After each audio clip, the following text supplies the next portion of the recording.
You really thought she was going to choose you over me? Man, that's hilarious. My best friend Mark's voice rang out across the rooftop bar, loud enough that heads swiveled and glasses clinked midair as the laughter froze into something sharper. And I felt 100 eyes scrape across me like broken glass while my fiancée, Emily, shifted uncomfortably at his side, her hand brushing his arm in a way that made my stomach drop, because she didn't even pull back when she knew I was watching. And the sting of betrayal mixed with the humiliation of knowing the whole table had been waiting for this moment, like some cruel halftime show during a game I never agreed to play. And the worst part was that my boss was here too, sitting with his whiskey, smirking. And I had been killing myself for years to earn his respect, thinking tonight's engagement celebration would show him the man he could trust with the promotion, but instead I was standing here exposed, gutted, and small, like a quarterback stripped of the ball and left sprawled in the mud while the crowd roared, and I swear I could hear someone mutter, "Damn, that's cold," under their breath while Emily's eyes darted everywhere but toward mine. Before we get deeper into this story, make sure you're subscribed, and tell us in the comments where in the world you're listening from. My name is Daniel Hayes. I'm 43 years old, and I was born and raised in Dayton, Ohio, though most people who know me now think of me as the guy who moved east to chase big city dreams, the one who traded Midwestern simplicity for long commutes, corner offices, and the hope of proving that loyalty and hard work still meant something in a world built on shortcuts. But loyalty, as I was about to learn in the harshest way possible, is a currency people stop accepting when there's a shinier coin in reach. Though what they didn't know, what Mark didn't know, what Emily didn't know, what even my smirking boss didn't know, was that I had been keeping something close to my chest, a detail so small it looked meaningless, but in the right light it would cut through their schemes like glass under bare feet, and I carried that knowledge with me the way a soldier keeps a last bullet, not for the enemy but for himself, just in case, and I promised myself in that moment, through the roar of whispers and pity-laced glances, that I would make them regret ever thinking I was defenseless. Emily finally spoke, her voice barely rising above the ambient music. "Dan, don't make this a scene." And I laughed, sharp and humorless, because it wasn't me making the scene. It was Mark with his smug grin, leaning against the railing like he owned the skyline, like every light of the city was just another applause for his performance. And I wanted so badly to put my fist through his perfect teeth, but violence would only make me the villain. And I needed to be smarter than that. So instead I reached for the beer bottle on the table, felt the condensation slick against my palm, and forced myself to sip slowly as if I wasn't being gutted in real time. And as I did, a flash of memory came back. Thanksgiving at my parents' table years ago, when my dad raised his glass and said, "The man who keeps his head when others are losing theirs is the only one worth following." And that phrase, simple and old-fashioned, settled in my bones like armor, because if there was ever a night to keep my head, this was it. Mark leaned closer, too close, whispering just loud enough for Emily and the others to hear. "She came to me, you know? She wanted me first. She just didn't know how to tell you." And Emily's silence screamed louder than any denial, her shoulders folding inward as though shame might make her disappear. And I thought, here's the thing about betrayal, it doesn't come from your enemies. It's a dagger they hand you wrapped in silk, smiling while you cut yourself open with it, and for a fleeting second, I almost pitied them. Because they thought this was the end of my story, but it was only the beginning, and the beer bottle in my hand, sweating against my skin, became more than just something to hold on to. It became a marker, a reminder, because when people show you their true face in public, you etch it into memory, and one day you hold it up for everyone to see. My boss cleared his throat, clearly enjoying the show, and said, "Well, Daniel, looks like congratulations are in order for someone else." And the table erupted with that half-hearted laughter people use when cruelty is disguised as banter. And though it stung, I forced myself to nod like I was in on the joke, because survival in moments like this wasn't about winning.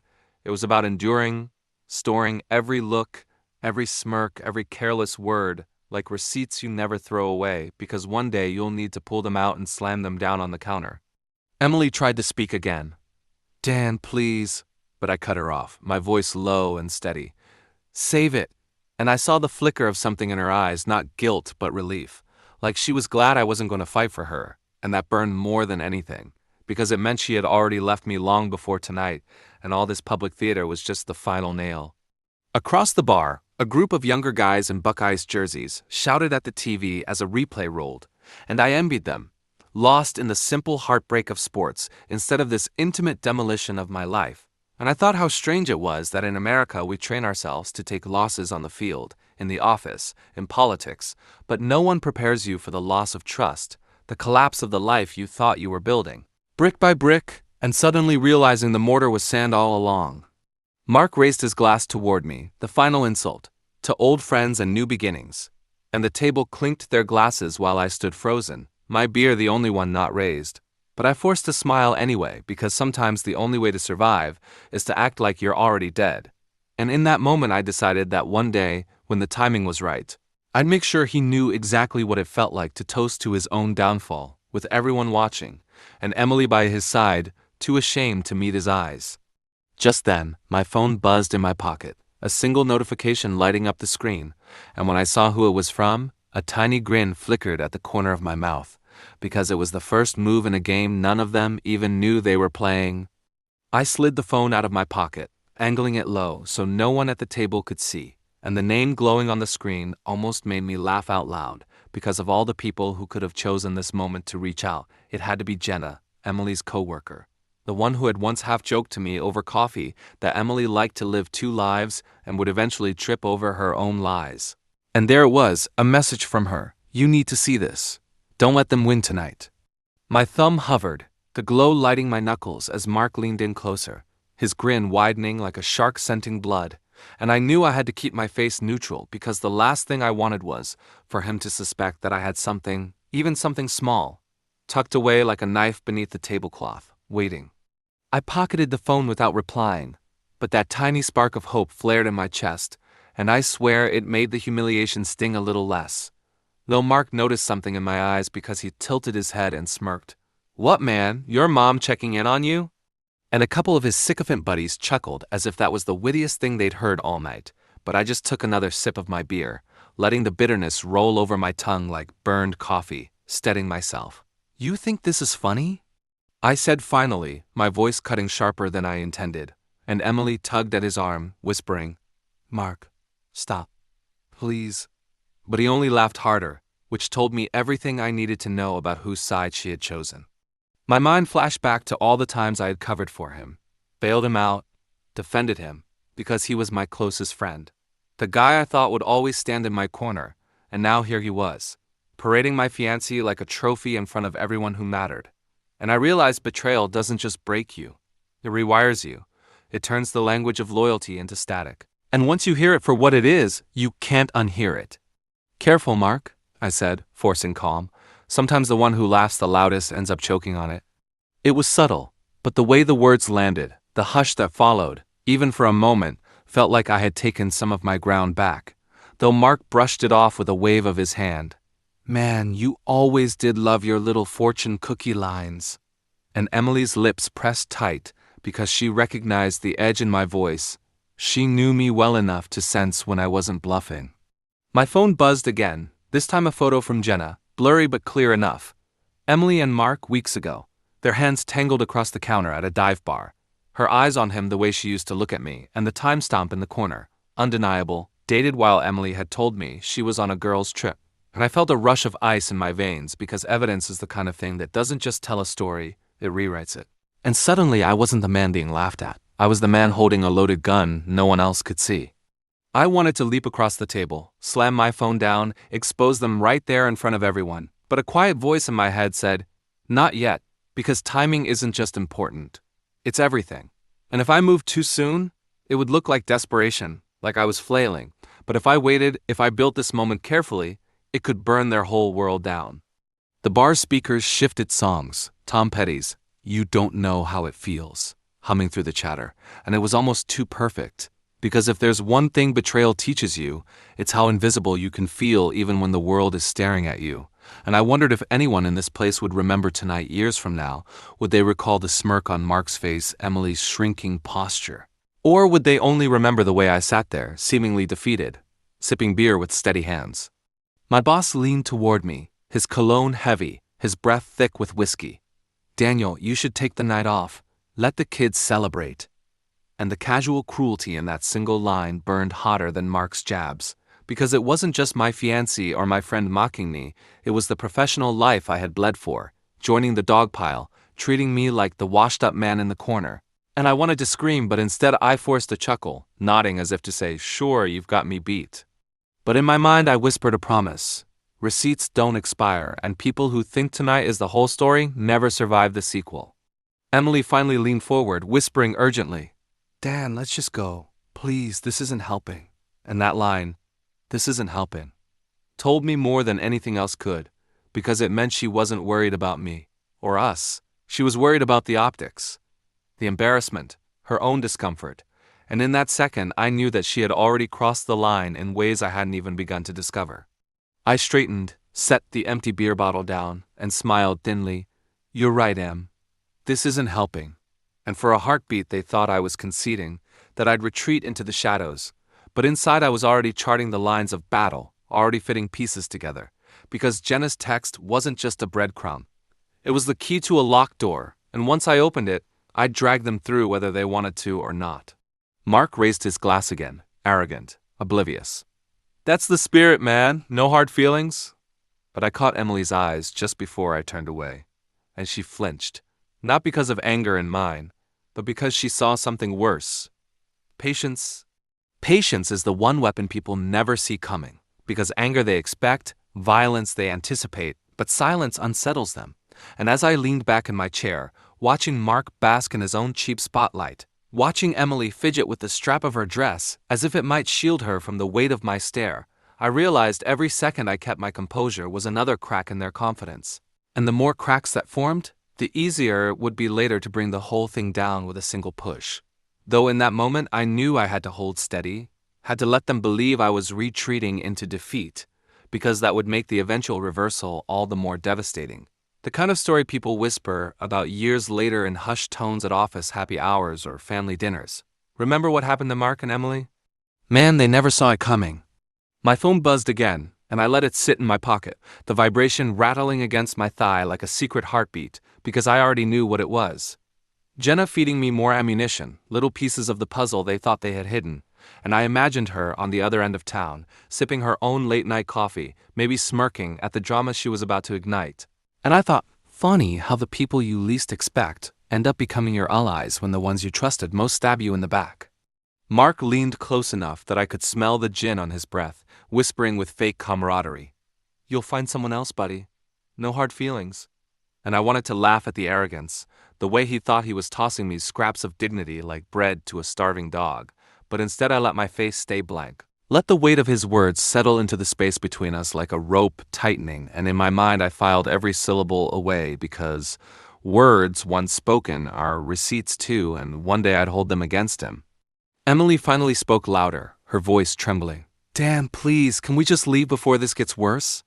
And the irony nearly knocked the wind out of me because she thought the worst was happening now, when in reality, this was just the prelude, the faint rumble before the storm, and if she thought my humiliation was the climax, she didn't understand me at all. I stood slowly, pushing my chair back, the scrape of wood against concrete drawing more eyes than I wanted, but maybe attention was good. Maybe I wanted them all to see me leave so that when the story turned later, they'd remember the image of me walking away calm, composed, apparently broken, and they'd be shocked by how wrong they were. I tossed a few bills on the table, too many, because generosity and humiliation unsettles people. It makes them wonder if you're playing a longer game, and I said quietly, "Enjoy your night." The words plain, almost kind, but carrying enough weight that Mark's smirk faltered, for the first time, just slightly, just enough for me to notice. I turned toward the exit, weaving through the crowd, past the Buckeyes fans still glued to the screen, past a couple taking selfies against the skyline, past the bartender polishing glasses with the kind of bored detachment only New Yorkers master. And with every step I felt my spine straighten, my breath even out, because leaving wasn't running away. Leaving was repositioning. And sometimes survival is about stepping back just far enough that you can see the whole board. Outside, the night air hit me like a slap, sharp and cool, the city humming with traffic and voices, and I finally pulled out my phone, opening Jenna's string of messages. Photo after photo, each one more damning than the last, receipts for hotel bookings under Mark's name, Screenshots of Emily texting lies to her coworkers about needing time to herself. Even a video clip of the two of them slipping into Mark's car at night, laughing like teenagers sneaking out past curfew. And my chest tightened not with heartbreak, but with clarity, because the evidence wasn't just proof, it was leverage, and leverage is the only currency stronger than money or power in this world. I typed back quickly, "Why are you sending me this?" And her reply came almost instantly, "Because I hate liars. And because you deserve better." I stared at the words, feeling a strange mix of gratitude and suspicion, because no one gives you ammunition for free, and I knew sooner or later Jenna would want something in return. But that was fine. Debts can be paid, but humiliation has to be avenged. My boss's laughter floated out from the rooftop above, faint but distinct, and I clenched my jaw, imagining him telling this story at the office Monday morning, everyone chuckling about poor Daniel, the guy who lost his girl to his best friend in front of half the company, and I swore to myself that when I was done, none of them would be laughing. Not him, not Mark, not Emily. My phone buzzed again, this time not from Jenna but from a group chat. My college buddies still on the thread we'd kept alive through fantasy football, dad jokes, and the occasional vent about wives or work, and sure enough, someone had already posted a photo of me at the rooftop, standing stiff while Mark leaned into Emily. The caption brutal, "Bro, tell me this ain't real." My stomach dropped because humiliation moves fast in the digital age, faster than you can run, faster than you can hide, and already my private pain was turning into public entertainment, likes and laughing emojis stacking up in real time, but instead of letting it crush me, I felt something else stir, resolve. Because if this story was going viral in one direction tonight, I'd make damn sure it went viral in another direction later, one where I wasn't the fool but the architect of a downfall so complete it would echo louder than this rooftop ever could. I'd pocketed my phone, raised my chin to the skyline, and started walking toward the parking garage, each step heavier but steadier. And as I reached my car, the familiar smell of stale coffee from the thermos in the tea folder hit me, grounding me, reminding me of early mornings grinding towards something better, of the simple ritual that had always steadied me. And I thought maybe that coffee wasn't just caffeine anymore.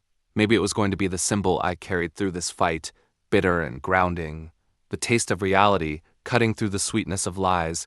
And as I slid into the driver's seat, I muttered to myself, "They think they won tonight," my voice low, steady. "But they just signed their own contract and I'm the one who's going to collect." And right as I said it, the garage lights flickered, and for a split second the darkness made it feel like the city itself was holding its breath, waiting for what would come next. The garage lights steadied again, buzzing faintly above my car, and I sat there with my hands on the wheel, staring at my reflection in the rearview mirror, seeing not the man who had been humiliated on the rooftop, but the man who had walked away with a pocket full of proof. And it hit me how strange it is that people think betrayal destroys you in the moment it's revealed, when in reality that moment is just the ignition switch, and what you do afterward determines whether you crash or burn or take off into something unrecognizable. And I decided right then I wasn't going to let Emily and Mark write the ending of this story. I would write it myself, word by word, receipt by receipt. I turned the key, the engine humming to life, and the low rumble steadied me as I pulled out of the garage, headlights cutting across the damp asphalt, and for the first time all night, I felt a sliver of control slip back into my hands, small but sharp. My phone buzzed again, and I tapped the screen at a red light, Jenna's name flashing once more. This time with a simple line, "Meet me tomorrow. 9 a.m., Cuff Briar. Don't be late." I almost laughed at the bluntness, but I typed back, "I'll be there," because at this point I couldn't afford not to be, not when she seemed to hold the threads of their secret life, threads I could weave into a rope strong enough to hang them by. The light turned green, and I drove through the city, the neon spilling across my windshield, the music from some passing car rattling my doors with bass, and I thought how New York never pauses for anyone's heartbreak. The world spins on with sports scores, job deadlines, coffee orders, and you either keep moving with it or get flattened beneath its weight, and I promised myself I wouldn't be flattened. By the time I reached my apartment, a cramped but clean place 3 subway stops from the office, I felt the exhaustion settle in. Not the physical kind, but the mental fog that comes after public humiliation, the kind that makes you want to hide under the covers for a week. But I forced myself inside, flipped on the kitchen light, and poured what was left in the thermos into a chipped mug, reheating the coffee that tasted burnt but familiar, grounding, and as I leaned against the counter sipping it, I muttered one of my dad's old lines to myself. A man doesn't fall from betrayal, he rises from it, because now he knows where the cracks are. I set the mug down, staring at the steam, and it struck me that maybe wisdom isn't passed down in big speeches, but in these small rituals, coffee mugs and half-remembered quotes, the kind of things that tether you to who you used to be when everything else feels like it's slipping. My phone lit up again, this time a group chat from the office, and sure enough, someone had posted the rooftop photo there too, the caption mocking, "Tough night for our boy Hayes," followed by emojis of crying laughter, and I could almost hear the whispers that would swirl Monday morning. And for a second rage surged hot enough to make me want to hurl the phone across the room. But then I caught myself, breathing slow, realizing this was exactly what I needed. Public perception turning against me now meant that when it flipped later, when the truth came out, the shockwave would be that much more satisfying because justice doesn't land softly. It slams hardest when everyone is watching. I set the phone down and stared out the window. The skyline dotted with lights like 1,000 little judgments, and I thought about Emily's face, the flicker of relief when I didn't fight for her, and I wondered how long she had been planning her exit, how many lies had been slipped into our mornings and nights, how many inside jokes she and Mark had built at my expense while I was too busy grinding for a future that clearly never included me, and I felt a strange calm wash over me because pain has a way of burning itself clean after a while, leaving only focus behind, and focus was exactly what I needed. I opened my laptop, pulled up my email, and started digging, searching for overlaps in Mark's calendar invites, looking through receipts Emily had forwarded me in the past, tracing patterns like an investigator instead of a boyfriend. And the deeper I went, the more I realized betrayal leaves fingerprints everywhere, if you're willing to look close enough. Little details they thought were harmless, but that stitched together into a clear picture. Hotel charges on weekends, I thought she was with her family, canceled gym sessions that aligned perfectly with Mark's supposed late nights at work, and even small things like duplicate charges for takeout, hers and his, within the same 30 minutes. Every click fueled me, each discovery layering proof over proof. And though part of me wanted to send it all out into the world immediately, blast it across group chats and social media to clear my name, I stopped myself, because a slow burn always scorches deeper than a sudden flash. By the time I looked up, the clock on my wall read 2:37 a.m., my coffee mug empty, my notes sprawling across a page, and I realized I hadn't felt this awake, this alive, in months, maybe years, because humiliation had cracked me open, but inside the crack I had found something I hadn't expected: purpose. I shut the laptop, stretched my arms until my shoulders popped, and lay down on the couch, phone in hand, scrolling back through Jenna's photos, studying them like a general studies enemy maps, until my eyelids finally grew heavy and the city's hum faded into sleep. But just as I drifted off, my phone buzzed one more time, a new notification not from Jenna or my office chat, but from an unknown number, and when I swiped it open, all it said was, "You don't know the half of it." The words glowed against the dark screen, stark and chilling. You don't know the half of it. And for a moment I wondered if exhaustion was making me hallucinate, but the number was real, unfamiliar, no name attached, and the message sat there like a live wire, daring me to touch it, so I typed back instinctively, "Who is this?" And waited in the dim light of my apartment, the radiator knocking faintly, the city beyond my window still alive with honking cabs and distant sirens, but no reply came, just silence. And silence sometimes screams louder than any answer, because it leaves your mind to do the cruel work, filling impossibilities, each one worse than the last. I stared at that message until my eyes blurred, then finally set the phone down, promising myself I'd trace the number later. But even as I tried to sleep again, the words burned in my mind, reminding me that betrayal is never a clean cut, it's a web. And once you stumble into it, you realize there are threads everywhere, threads you didn't even know existed, and each one sticky enough to pull you deeper. When dawn finally crept through the blinds, gray and unforgiving, I showered, shaved, put on a clean shirt, even though it was Saturday, because when you're meeting someone who might hold keys to your enemy's secrets, you don't show up disheveled. You show up sharp, steady, controlled, and I carried my old leather notebook with me, the one I used in college to draft plans and goals, because I knew whatever Jenna wanted to show me, I'd need to record it in detail. Calf Briar was already buzzing when I arrived, the smell of roasted beans and buttered bagels spilling out onto the sidewalk, and I spotted her instantly, tucked in the corner booth with sunglasses too large for the cloudy morning, a paper cup already in hand, tapping her nails against the cardboard sleeve. "You're late," she said without looking up, and I checked my watch. 9:01.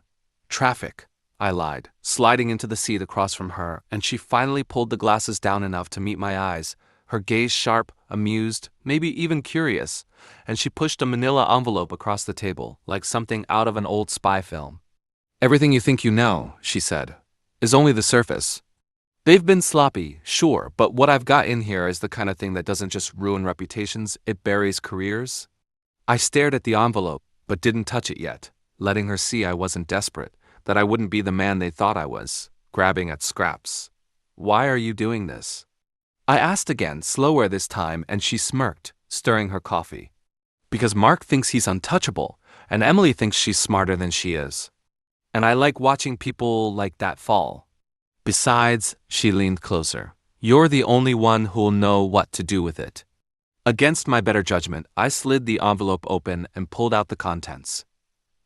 Printed screenshots of private Slack messages from the office, jokes Mark had made at my expense, crude comments about Emily even before they got together, and worse, snippets of conversations between Emily and my boss. Lines that suggested more than professional camaraderie, casual mentions of dinners, late-night strategy sessions, innuendos hidden behind corporate jargon, and my stomach turned because betrayal by one person is a wound, but betrayal layered across friend, lover, and boss is something else entirely, something that makes you question whether you've been living in reality or some carefully staged play where you're the only actor who doesn't know his lines. I shuffled through the papers until I found one that froze me. An email forwarded by mistake. A thread where Emily had written to my boss, "Once he's out of the way, we can finally breathe." And though the context wasn't fully clear, the implication clawed at me, because it wasn't just about love. It wasn't just about erasing me, cutting me out of my own life like I was a placeholder they'd grown tired of tolerating. I looked up at Jenna, my pulse hammering in my throat, and she raised an eyebrow, as if waiting for me to crack, but instead I leaned back, closed the envelope, and said, "Thank you." She smiled faintly, satisfied, and added, "Just remember, people like them always think they're playing chess, but half the time they're just knocking pieces over and calling it strategy. That's where you come in." Her words stuck with me as I left the cafe, envelope under my arm, the bitter taste of burnt coffee still in my mouth, and as I stepped back into the street, the sun finally broke through the clouds, too bright, almost mocking, and I thought to myself how strange it was that even in the ugliest moments life insists on shining. My phone buzzed again, the same unknown number. This time a photo. Emily in Mark's apartment, curled on his couch in one of my old college hoodies, the one I thought was lost years ago, and the caption beneath it, "She keeps what you throw away." My grip tightened around the phone until my knuckles whitened, because it wasn't just about betrayal now. It was about theft, about erasure, about them stripping me down piece by piece until I was nothing. And I whispered under my breath, "Not anymore." Because every photo, every word, every careless smirk they had offered me was now ammunition, and I was done playing defense. I tucked the phone into my pocket, pulled out my notebook, and on the first page in block letters wrote one word: plan. The word plan stared back at me from the lined page, stark and heavy, as though writing it down had already shifted the balance of power, and for the first time in weeks my breath felt steady, deliberate, controlled, because I wasn't reacting anymore. I was designing, and the first rule I scribbled beneath it was simple: patience is a weapon.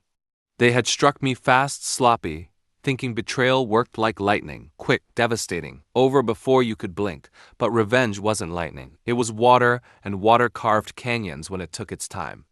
So I began by watching quietly, deliberately, noting down schedules, habits, patterns, because people reveal more in the spaces between their actions than in the actions themselves.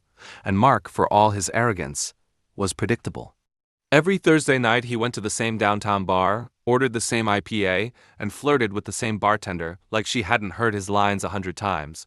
And Emily, I discovered, had started leaving work early on Fridays under the excuse of therapy, only to meet my boss at a hotel 2 neighborhoods over, thinking their little routine was invisible.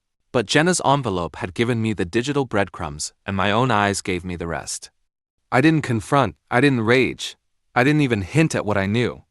Instead, I smiled when I saw them at work, said good morning with the same polite tone, because nothing unsettles a liar more than kindness they don't deserve. At night, I organized everything into categories: screenshots, photographs, timestamps, receipts. I even kept a second burner phone just for documenting. So, when the time came, there would be no gaps, no doubts, no way for them to twist the narrative. The symbolic anchor of all this, the old leather notebook, grew heavier with each page I filled, and I began to see it not just as a record, but as a weapon itself. Ink bleeding like scars across paper, proof that I hadn't been erased. I was engraving myself deeper. Still, that unknown number haunted me, sending occasional cryptic messages. "They think you're still blind," or "check Friday, 6 p.m." And each time they were right, almost too right, as though someone inside their circle wanted me to burn them down. And though I wondered if trusting a ghost was dangerous, I couldn't deny how useful they were, leading me to places I never would have searched alone. On one such tip, I found myself sitting 2 cars back in the grocery store parking lot on a humid Wednesday evening, watching Emily and my boss sit in his sedan, her laughter spilling through the cracked window, his hand brushing her thigh like he owned it, and I snapped photo after photo. Each click of the camera a hammer blow in the coffin. They were building for themselves. But revenge wasn't just about exposing them. That would be too easy, too clean. I wanted them to feel the collapse, to taste the rot from the inside. So I drafted scenarios, branching paths, like a strategist mapping a siege. Public exposure at the office, financial ruin through careful leaks, or the slow erosion of trust as they turned on each other, claws out, blaming one another for the mess. The hardest part was pretending nothing had changed, going to Sunday dinner with my parents where Emily sometimes joined, sitting across from her while she smiled sweetly and asked about my week, all while knowing her lipstick still probably carried traces of him. But I forced myself to stay composed because losing control now would spoil everything, and the thought of patience kept me upright. Late at night I rehearsed lines in the mirror, not because I planned on confronting them yet, but because I wanted to own my voice when the day came, sharp and calm, no tremor, no fury, just cold truth delivered like a verdict. Still, the unknown number wouldn't leave me alone, and when one night at 2 a.m. it buzzed again with the message, "You're not the only one who wants them gone," I sat up in bed, heart pounding, wondering who else could be circling this web. Another betrayed partner, an enemy from their past, or maybe Jenna herself playing a deeper game. I didn't answer, just saved the message with the rest because whether ally or trap, it didn't matter yet. What mattered was that I was no longer alone in the shadows.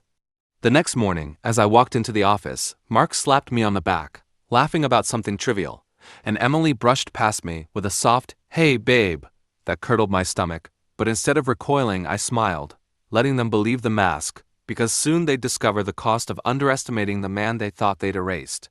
And when the time came, the fall wouldn't just be sudden, it would be shattering. The office smelled like burnt coffee and recycled air, familiar yet tainted now, because every corner reminded me of the lies that had been layered into my life. And I walked past the cubicles with a casual pace, my leather notebook tucked under my arm, each step deliberate. Because today was the first day the trap would start snapping, invisible threads tightening without a sound, and Emily didn't suspect a thing when she smiled at me by the water cooler, brushing her hair behind her ear like nothing had changed, like she wasn't the architect of my humiliation and betrayal, and Mark didn't notice my quiet observations either, laughing too loudly at some joke I could barely hear, the kind of performance men put on to convince themselves they're untouchable, but the cracks were already forming. The way his smirk faltered when he noticed me staring, just a flicker, just enough for me to know the game had begun. I opened my notebook at my desk, the pages heavy with plans, and began drafting emails to myself under dummy accounts, carefully setting up a trail that looked accidental, as though my notes had slipped, as though evidence would fall into the right hands without anyone knowing. And the irony of procedural justice thrilled me. Mark and Emily were meticulous. But they had overlooked the very real digital footprints that people leave behind, the receipts that come alive when you least expect them, and I smiled at the symmetry of it, because they had treated betrayal as an art form, but I treated revenge as a science, precise and clinical. My phone buzzed with Jenna again, and this time a text simply said, "Thursday, conference room, 6 p.m. bring proof." My pulse quickened because I knew that Thursday was the weekly leadership meeting, my boss included, and planting the seeds there would guarantee the exposure would be in full view of the people who mattered most, the ones who could ruin careers. But patience whispered again, "Wait, let them build their arrogance, make them believe they were safe because pride always makes people careless." The next days became a rhythm, watching, documenting, occasionally leaving subtle hints, like marking the office whiteboard with numbers that made sense only to me or moving files in ways that seemed mundane but would later link digital logs to the physical evidence I had. And all the while Mark joked and laughed, unaware that every keystroke, every casual glance I recorded, was a thread in the rope I was weaving around him. Emily continued her quiet acts of duplicity. Emails forwarded under my name, messages sent to clients claiming I was unavailable. Small lies she thought no one noticed. But I noticed everything. Storing each incident, every small humiliation she inflicted on me silently at work, knowing that one day it would all be exposed, not in a confrontation, not an argument, but in an unstoppable chain reaction where their own arrogance and lack of foresight would be the architects of their undoing. My ritual coffee mug became more than a comfort. It was a compass, the bitter, grounding taste a reminder of mornings spent building my life while they plotted against me. And I sipped it slowly during breaks, letting the aroma anchor me, keeping my mind sharp because the smallest distraction could ruin the timing of my plan. I started dropping hints to colleagues in private conversations, innocuous comments about missing emails or mixed-up schedules, carefully planting suspicion that would later blossom into doubt, and watching their responses, carefully reading expressions, noting who would question them first, who would notice the inconsistencies, because justice delivered via procedure and social perception is far sweeter than confrontation alone. One afternoon, Mark's phone buzzed while he sat at the conference table, and I noticed him glance at it, the eyebrow raised just slight enough to suggest tension, and I realized that even now, the noose was beginning to tighten, their confidence fracturing in ways they didn't yet understand. The unknown number sent another message. He trusts too easily. She hides too well. My lips curved into a thin smile because the words reinforced what I already knew. They were walking blind into the storm, and I had the map, I had the timing, I had the evidence, and the one symbolic piece I had carried from part one. My coffee mug sat on my desk like a talisman, ready to return in the final scene of exposure, a mundane object transformed into poetic justice. That night, as the city lights flickered through my apartment windows and the hum of traffic lulled everything into quiet, I laid out printed emails, photographs, and screenshots across the dining table, arranging them like chess pieces, moving them in ways Mark and Emily would never anticipate, testing alignments, checking timestamps, making sure everything could be traced, and every time I handled a piece of evidence, every time I traced a digital receipt or reviewed a forwarded message, I repeated to myself quietly, "Patience is a weapon, and I hold it steady." I even found myself chuckling at small ironies, like the way my boss had bragged in an office memo about trusting only those with proven loyalty, while the evidence I now held documented precisely how disloyal he had been, and how blind he'd allowed others to be. And though it was serious work, I allowed flashes of humor to surface in my mind, ironic little comments about their hubris. Because keeping my humanity amidst plotting was necessary, otherwise revenge becomes a monster that eats the architect. And yet, even as the tension built, the anticipation of Thursday, of the conference room, of the public unraveling, a part of me remembered Mark's arrogance, Emily's casual cruelty, my boss's self-importance, and I realized I had become a different man, a harder man, yes, scarred, but focused, and that focus radiated outward, altering my interactions, drawing subtle, unassuming attention, the kind that didn't scream but unsettled, because everyone noticed when the quiet one starts to watch, and that awareness, I knew, was already part of my trap. Late Friday afternoon, I received a digital receipt I hadn't expected. An overlooked invoice from a weekend trip Emily had claimed was solo. And it arrived at my email automatically, blind copy, time-stamped perfectly, confirming her duplicity beyond any doubt, and I felt the first thrill of control wash over me. This tiny bureaucratic oversight, this missed detail, was now a weapon, and it would be central to the moment when I struck. Sitting back in my chair, the weight of all the pieces surrounding me, I whispered under my breath, "They built this cage themselves, and I've just found the key."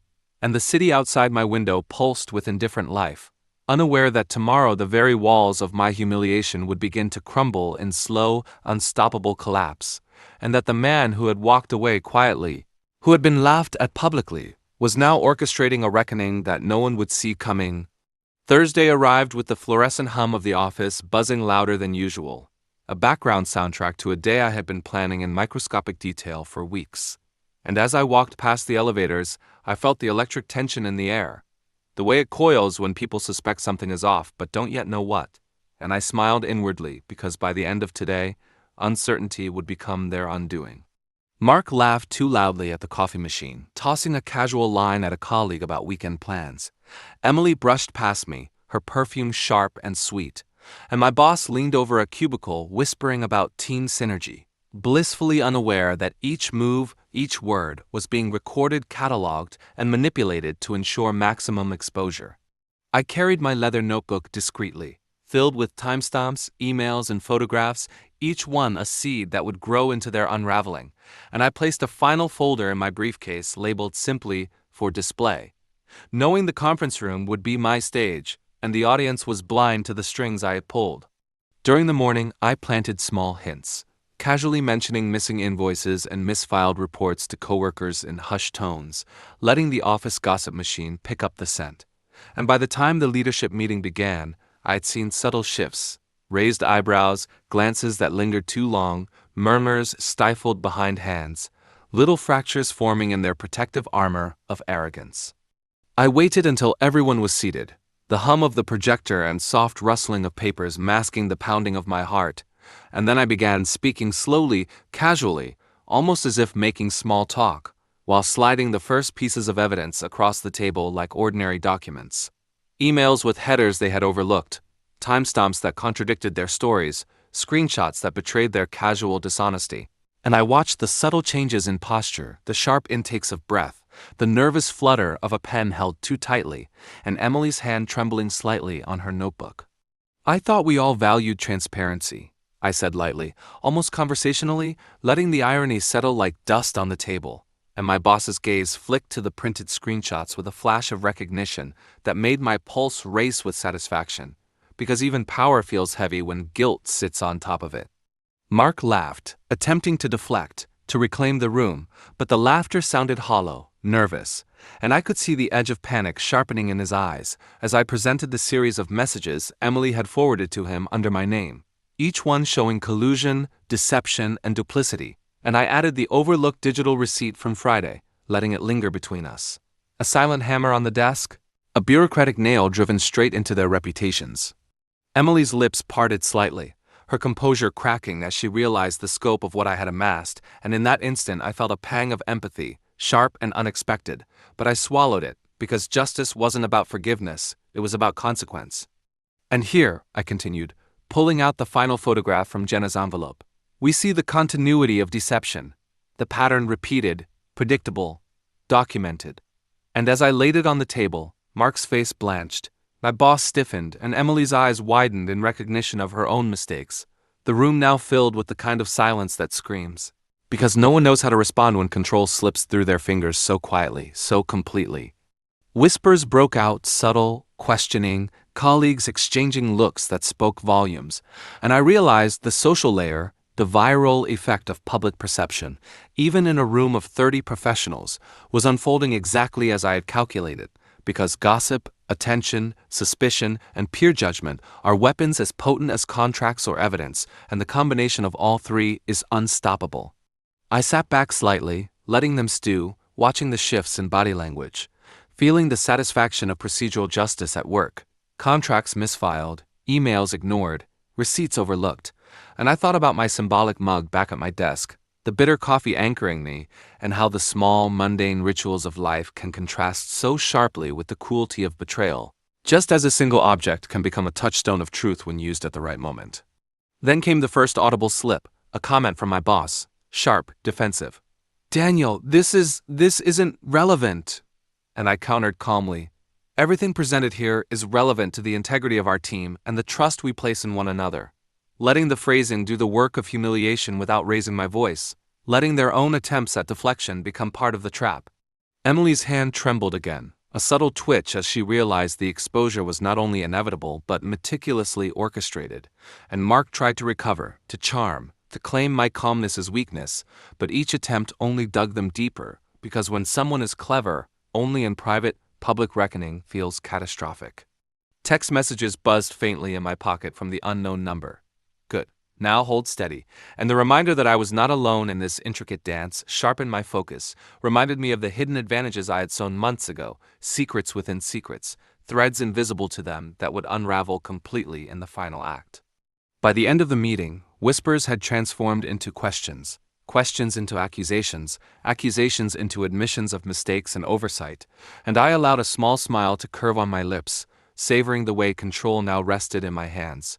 Quiet but absolute, because revenge is sweetest when it appears effortless, when the audience perceives the chaos as natural collapse rather than orchestrated precision. And as I stood, sliding my papers back into my briefcase, the room still buzzing with stunned murmurs, I whispered to myself, patience is a weapon, and mine has drawn blood, knowing full well that the best part, the public, cinematic final humiliation, the poetic justice involving the coffee, the receipts, and the overlooked digital evidence, was still to come, the double twist yet to land, the culmination of months of observation, planning, and quiet fury. After the leadership meeting ended, the tension that had been coiling quietly around Emily, Mark, and my boss did not dissipate. It lingered, thick and sharp, following them like a shadow I had carefully nurtured, and I watched from my desk as Mark fidgeted with his pen, tapping a frantic rhythm, muttering under his breath, while Emily stared blankly at her monitor, clicking aimlessly, her composure shredded just enough to make every action seem guilty, and even my boss paced briefly, phone in hand, muttering apologies that carried no sincerity, all oblivious to the silent architecture of their collapse that I had built over weeks, piece by piece, document by document, like a master mason constructing a wall they wouldn't realize was their own undoing. I leaned back, sipping coffee from my symbolic mug, its bitter warmth a tether to routine, grounding me in a world spinning with betrayal and deceit, and the irony struck me. They had treated my absence of immediate anger as weakness, laughter as compliance, ignorance as naivety, yet every smug smile, every careless glance, every misstep had become material in the machine of their unraveling, and I felt the satisfaction of a predator watching prey inch ever closer to the edge of a cliff they could not see. Emails pinged in the background, but I ignored them, focused on the subtle social warfare unfolding around me, noting which colleagues exchanged whispers, who shot side glances, who started checking records and timelines with puzzled expressions. And I allowed myself a thin, self-deprecating smile, remembering how just weeks ago I had been publicly humiliated on that rooftop, laughed at, dismissed, and yet here I was now, orchestrating an exposure so thorough that by the time it landed, no one could claim ignorance. Around midday, a whispered conversation in the break room gave me the next spark. Someone had noticed inconsistencies in travel reimbursements, coincidentally aligning with the hotel photos Jenna had sent me, and the seed I planted months ago via casual office mentions began to sprout. Suspicion, doubt, a subtle accusation growing invisibly in the minds of their colleagues. And it thrilled me how procedural and social mechanisms could be leveraged in tandem. Betrayal leaves a trail if you know where to look, and patience magnifies its impact. Mark approached, voice tight but trying to sound normal. Daniel, I think we need to discuss this privately. And I inclined my head, outwardly calm, internally savoring the fear flickering behind his confident facade, because it's fascinating how quickly arrogance turns brittle when confronted with meticulously documented truth, and Emily hovered nearby, uncertainty in every step, her lips pressed together, eyes darting, revealing more than any confession could have, and my boss, sensing the shift, interjected with a nervous laugh. Let's not overreact. But his tone betrayed his understanding that overreaction was inevitable, that the avalanche had begun. I proposed the meeting in the conference room, casual, as if ordinary, but I arranged the seating meticulously, placing the most influential colleagues in positions to witness, absorbing, interpreting, judging, while I quietly set the stage. Laptops open, email threads displayed, printed receipts visible, screenshots at hand. All the mundane elements of office work transformed into instruments of exposure, the ordinary becoming extraordinary in context, and I watched as their eyes flicked to one another, understanding dawning too late, comprehension mixed with panic, a cocktail of realization that is far more delicious than confrontation alone. Then came the first cracks in Mark's armor. He tried a joke, forced and brittle, aiming to reclaim control, and it collapsed instantly under the weight of evidence and witness scrutiny. Emily's voice trembled as she attempted explanations, all of which sounded rehearsed, hollow, and self-serving. And my boss's attempts at damage control only entangled him further, revealing his own negligence and complicity. And I felt the quiet, cold satisfaction of procedural justice at work, because contracts overlooked, emails misdirected, receipts ignored. These were the tools that would crush them faster than anger ever could. My phone buzzed again, the unknown number sending a single line. Now, let them feel it. And the simplicity of it made my pulse quicken, because I knew exactly what it meant. The time for final exposure was near, the final trap already set, and every piece of evidence I had collected, every screenshot, photo, and email, would combine into a public revelation that left no wiggle room, no chance for escape. I pulled out Jenna's envelope once more, placing the final photo on the table for all to see. Emily in my college hoodie, laughing with Mark, the symbolic theft made literal, the visual metaphor of my life taken, misused, mocked, and now returned to the world as testimony. And I watched as recognition and shame collided across their faces. A cinematic moment of public humiliation that mirrored my rooftop experience in reverse. Only now I was the orchestrator, calm, controlled, unassailable. The whispers swelled, colleagues exchanging stunned looks, some reaching for their phones, others leaning forward, absorbing, piecing together, and Emily's lips quivered, her voice breaking as she finally admitted partial truths, trying to salvage fragments, but each word only confirmed what the evidence had already screamed, and Mark's attempt to interject, to charm or deflect, faltered under the scrutiny of the group, the weight of meticulously documented betrayal collapsing his carefully constructed facade. My boss, realizing the depth of his own misjudgment and complicity, paled, fumbling through excuses that sounded absurd, weak, inadequate, and I took a deep breath, letting the silence speak for itself, because silence in the wake of a revelation carries far more impact than any shouted accusation, and the procedural, social, and emotional threads I had woven all converged in that moment. A tapestry of reckoning that no one could deny. The coffee mug sat nearby, still steaming from my ritual morning sip, and I glanced at it briefly. Symbolic, grounding, a reminder of routines, patience, and the bitter sweetness of carefully measured justice, and I realized that the mundane object had become a witness to their unraveling. The ordinary transformed into poetic closure. The emblem of betrayal returned in balance. As the meeting disbanded, Emily lingering with shame, Mark slinking quietly to his office, and my boss retreating to avoid further scrutiny, I packed my notebook, photos, and emails, knowing the first wave of the trap had hit perfectly. And as I stepped into the hall, the hum of fluorescent lights above felt almost like applause, a quiet acknowledgement that the plan, long in preparation, had begun to bloom. And even as satisfaction washed over me, a subtle thrill reminded me the double twist was still to come. The final act still held secrets, hidden edges, and the satisfaction of watching them implode completely remained mine, imminent, unavoidable, inevitable. And as I left the building, city lights flickering against glass facades, I whispered almost to myself, patience, precision, and a witness to truth, that is how betrayal is repaid. The weekend arrived like a slow exhale, city streets humming with the indifferent pulse of lives, unaware that inside an apartment, I was plotting the final act, the cinematic conclusion where all the threads I had woven would snap simultaneously, and I carried Jenna's envelope like a talisman, every photo, screenshot, and receipt arranged meticulously, ready to be deployed, because vengeance is never about speed. It's about timing, the perfect alignment of patience, precision, and psychological leverage. And as I sipped coffee from my symbolic mug, bitter and grounding, I realized that the ordinary had become extraordinary. Each mundane ritual, a reminder that life's smallest objects can carry the weight of justice. I called a quiet meeting with a few colleagues I trusted, casually dropping hints about Emily and Mark's repeated dishonesty, letting their curiosity bubble without spilling anything. Because rumors, like fire, spread fastest when they think they are harmless, and the seeds of doubt sown days ago had blossomed into tension that now radiated in every glance, every murmured question, every hesitant step they took across the office, and I smiled inwardly, savoring the calm before the storm, knowing that the crescendo was near. By Monday, I had created an airtight digital trail.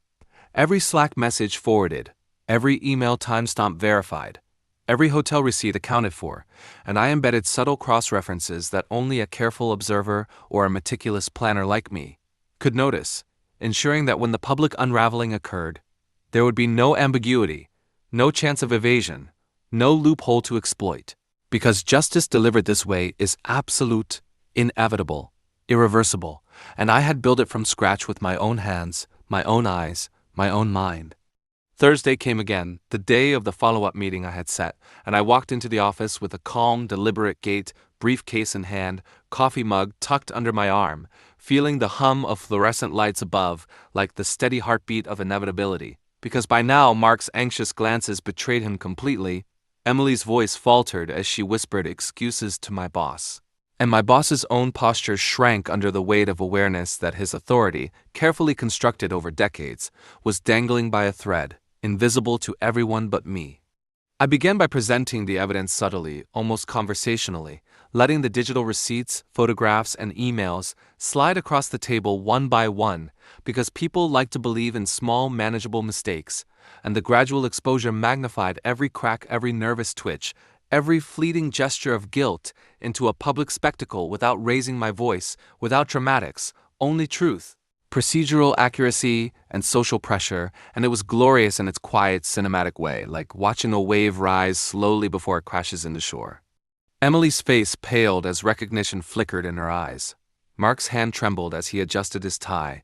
My boss muttered futile defenses under his breath, and the murmurs of colleagues became a chorus of judgment. The social layer of revenge unfolding precisely as I had predicted, because public perception, procedural evidence, and meticulous timing create a synergy no one can resist, and I was the conductor orchestrating every note. Then I introduced the final piece, the symbolic nail in the coffin. A photograph of Emily wearing my old college hoodie, the same one I had worn for years, a quiet token of personal life now entwined with betrayal, juxtaposed against hotel receipts and forwarded emails, and the combination created a poetic justice that resonated beyond logic, hitting them where it hurt, not just their careers, but the very foundation of their self-image, their hubris exposed for everyone to see. The room fell silent, the hum of fluorescent lights almost unbearable, the tension so thick I could hear my own heartbeat, and I allowed a subtle smirk to cross my face, savoring the moment when silence speaks louder than words, when control, once lost, returns in absolute form, and every carefully planned detail, every tiny overlooked receipt, every digital trail, every whispered hint I had seeded in the office, now converged in the inevitable collapse of their facades. Then, just as the room began to settle into shocked murmurs, my phone buzzed with the unknown number one last time, a single message: check outside. I stepped into the hallway, curiosity prickling at my neck, and there, leaning casually against the wall, was Jenna, holding a manila envelope identical to the first, a quiet smile on her face. And as I accepted it, I realized the final twist. This second envelope contained an audio recording, caught accidentally by a smart device, where Emily and Mark had been planning to shift blame onto my boss, to erase their own culpability and make me the scapegoat. And suddenly, the entire sequence of betrayal extended further than I had imagined, yet perfectly aligned with my plan, amplifying the impact of exposure to a level that would reverberate, not just through their careers, but through their personal lives. I returned to the conference room, placed the recording next to the printed evidence, and let it play softly, letting the voices of guilt, arrogance, and deceit fill the room, making the ordinary office space a theater of justice, public humiliation, and moral reckoning, and I watched as Mark's confident facade crumbled completely. Emily's attempts at defense disintegrated mid-word. My boss's excuses faltered, and the subtle but unstoppable wave of consequence swept through them, leaving nothing but truth and accountability in its wake. I sipped my coffee one last time, the bitter liquid anchoring me to the ritual that had guided me through months of planning, observation, and patience. And as I looked around at the stunned faces, whispers of colleagues now part of the unfolding viral-like reckoning, I allowed myself a rare moment of satisfaction, tempered with a solemn awareness of the scars betrayal leaves behind, the internal quiet that even victory cannot erase. And I realized that the double twist, the unanticipated layer revealed by Jenna's recording, had transformed a well-executed revenge into a lesson in poetic justice so thorough, so cinematic, that it would be remembered in quiet office lore, long after the hum of fluorescent lights faded into memory. And as I gathered my things and stepped out into the city streets, the night cool and indifferent, I murmured under my breath, almost to the rhythm of traffic lights and passing headlights. Betrayal burns those who kindle it, patience punishes the careless, and the ordinary, when wielded wisely, becomes unstoppable truth. The office had transformed from a mundane workspace into a chamber of reckoning, and as I watched Emily shrink into the corner of the conference room, shoulders hunched, face pale, I felt the strange mix of triumph and gravity that comes when long-harbored betrayal is finally paid in full. Mark sat frozen, eyes darting between colleagues, the recording and printed evidence on the table, every digital receipt, every email, every subtle discrepancy now converging into an undeniable narrative, and even my boss, who had once towered with authority, slumped in his chair, his words of attempted justification hollow, quivering under the weight of absolute accountability, while whispers of shocked colleagues rippled through the room like low waves, carrying judgment, disbelief, and awe in equal measure.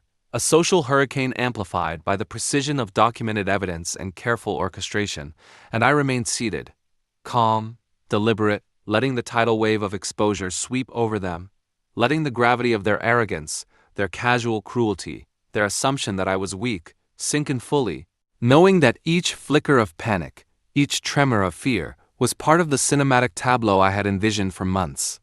I could feel the energy in the room tighten like a wire. Every glance, every hesitant breath magnified by the realization that nothing could save them now. The office lights glinted off monitors and polished surfaces, illuminating the betrayal in stark detail, and I noted the subtlest micro-expressions: Emily's rapid blinking, Mark's clenched jaw, my boss's fumbling attempt at eye contact, all confirming the psychological impact of what I had unleashed, while the coffee mug I had carried from my ritual morning sat nearby, a silent witness to the contrast between mundane life and the devastation wrought by betrayal revealed, the bitter aroma anchoring me to my own humanity even as their world crumbled. Then, as if choreographed to perfection, Jenna appeared once more, entering quietly, handing me a printed transcript from the smart device recording, and the faces of Emily and Mark shifted from panic to horror as they realized the depth of documentation, the precision of timing, the fact that even their whispered attempts to deflect blame had been captured, catalogued, and made public in the eyes of the office. A double twist of poetic justice that left no room for negotiation, no corner to hide in, and I allowed myself a measured smile, letting the truth, procedural inevitability, and social consequences collide into one unstoppable force.